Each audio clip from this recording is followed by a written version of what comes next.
দুপুরবেলা খাওয়া-দাওয়া সেরে সবাই মিলে একটু আধ ঘন্টা রেস্ট নিয়ে ঝটাপট রেডি হয়ে নিচ্ছি।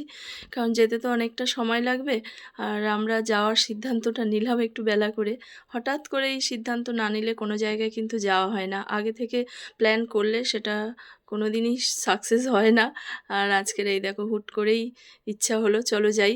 আর এই ড্রেসটার সঙ্গে একটা কানের দুল নতুন পেয়ে গেছি ছিল। সেটা পরা হয়নি। আজকে ভালো সেট করে গেছে। একদম ম্যাচিং, ম্যাচিং করে জুতোটাও পরে নিয়েছি।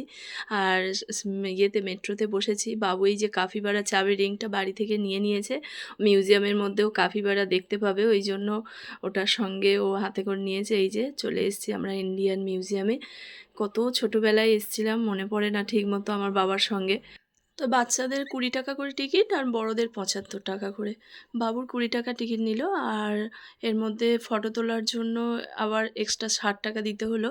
জানি না ভিডিও করতে দেবে কি, তো টুকটাক করার চেষ্টা করব তোমাদের দেখানোর জন্য। আর এই দেখো ঢুকে গেছে মিউজিয়ামে। এই রুমটার মধ্যে ঢুকে বাবু তো ইন্টারেস্ট পাচ্ছে না, ওর কাপিবারাটা দেখাবো বলেছি বলে সেটার জন্য অস্থির হয়ে গেছে। সুন্দর সুন্দর দৃশ্যগুলো উপভোগ করতে পারছে না।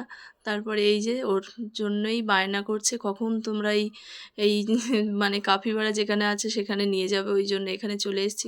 এখানে খুঁজেই যাচ্ছে ওর কাপিবারাটা কোথায়। ওর উদ্দেশ্য বাবুর শুধু কাপিবারাটা এই যে এইখানেই পাওয়া গেল। এতক্ষণ ঘুরে ঘুরে সারাক্ষণ খুঁজছিল কোথায় গেল ওর সেই কাপিবারাটা। ওর এত প্রিয় এই সাউথ আফ্রিকার অ্যানিমেলটা, ওর এত পছন্দ। বাবুকে সব ঘুরিয়ে ঘুরিয়ে দেখানো হচ্ছে, ও দিদিও ওকে বলে দিচ্ছে। তারপরে এত গরম হচ্ছে না, একটু ঠান্ডা ঠান্ডা ওয়েদার এলে খুব সুন্দর লাগে, ঘুরতে ভালো লাগে। কিন্তু ওই যে মেয়ের পরীক্ষা হয়ে গেলে ছেলের পরীক্ষা, এই করতে করতে পুরো শীতকালটাই কেটে গেল। কোথাও পার্কে টার্কে কোথাও যেতে পারিনি, কোথাও ঘুরতেও যেতে পারবো না। সামনে ইলেকশন আছে, ওর বাবারও প্রচুর চাপ, একদিনও ছুটি পাচ্ছে না। ওই জন্য আজকে রবিবার মোটামুটি আজকের দিনটা একটু ফাঁকা পেয়েছে, ওই জন্য টুক করে বেরিয়ে পড়লাম আমরা সুযোগটা পেয়ে। আর খুব সুন্দর দেখো এখানে বাবা একটা তিমি মাছের, এটা একটা চোয়াল, একটা এত বড়। তো সেটাই দেখছিলাম এতক্ষণ ধরে। আর খুব সুন্দর লাগছে। ইন্ডিয়ান মিউজিয়ামে অবশ্যই বাচ্চাদের নিয়ে আসা খুব দরকার। তবে এই অ্যানিমেলগুলো দেখে অনেক ছোট্ট ছোট্ট বাচ্চাগুলো কিন্তু ভয় পেতে পারে, এতটাই লাইভ লাগছিল। আর সব মোটামুটি আমাদের ঘোরা হয়ে গেছে, ঝপঝপ করে ঘুরে নিয়েছি। কিন্তু এখানে জল খাবার ভিতরে অ্যালাউ নেই। প্রচণ্ড খিদে পেয়ে গেছে, বাবুর জল পিপাসা পেয়ে গেছে। তো জলের জায়গা আছে নিচে শুনলাম, তো সেটা খুঁজে নিতে হবে। আর এখানে দেখো বাবু এখনও ঘুরে ঘুরে দেখছে। আর অনেকটা তো ঘুরতে বেশ টাইম লাগবে। এখানে যে সৈন্য সামন্তরা সব দাঁড়িয়ে পড়েছে কি সুন্দর। ওই এটা কি দাবা খেলা, আর এটা পাশা, তাই তো? পাশা খেলাটা দেখেই আমার সেই মহাভারতের শকুনের পাশা খেলাটার কথা মনে পড়লো। আর নিচে গ্রাউন্ডে খুব সুন্দর একটা প্রোগ্রামের অ্যারেঞ্জমেন্ট করেছে, যেখানে প্রচুর চেয়ার পাতা আছে, সুন্দর স্টেজ করা। আমরা ভাবছিলাম যে প্রোগ্রামটা কি আমরা দেখতে পারি, মনে মনে ভাবছিলাম। তখনই বলল এখানে যারা আছেন প্রত্যেকেই অনুষ্ঠানটা দেখতে পারবেন। তো আরও খুব খুশি হয়েছি, খুব কপাল করেই ভাগ্য করেই আমরা আজকের প্রোগ্রামটা দেখতে পেলাম। ডোনা গাঙ্গুলি প্রোগ্রাম হবে, তোমরা এনজয় করো, দেখতে থাকো। আর আমার ব্যাটাটা এখানে দেখো ফোন দেখছে। মিউজিকটা দেওয়ার জন্য সমস্যা হচ্ছে, ওই জন্য মিউজিকটা আমি মিউট করে দিয়ে দিচ্ছি। যখন সবাই মিলে এন্ট্রি নিচ্ছে, উফ দেখার মতো ভীষণ সুন্দর লাগছিল। আমরা তো এখান থেকে ভেবেছিলাম ওই বাবুঘাটে সন্ধ্যা আরতি দেখতে যাব, সেরকম আমাদের প্ল্যান ছিল। কিন্তু এত সুন্দর অনুষ্ঠান মানে ভাবতে পারছি না, ওই জন্য আর কোথাও গেলাম না, অন্য সময় যাব।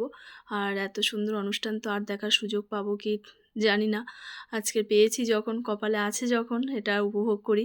খুব সুন্দর অনুষ্ঠান, চারিদিক থেকে সবাই মিলে একসঙ্গে যখন আসছে। আর চারিদিকে বসন্তের রং ছড়িয়ে পড়ছে আকাশে বাতাসে, কি সুন্দর যে লাগছে না। আমার আর সোনাই দুজনে আমরা বলছি তাই যে আমাদের গায়ের লোম কাঁটা দিচ্ছে, এত সুন্দর লাগছিল অনুষ্ঠানটা। খুব এনজয় করছিলাম, খুব সুন্দর লাগছিল। কিন্তু বাবুর এত খিদে পেয়ে গেছে, ওকে ফোনটা দেখিয়ে তবেই আমরা প্রোগ্রামটা দেখতে পাচ্ছি। অনুষ্ঠানটা ছেড়ে উঠতে পারছি না, এত ভালো লাগছে।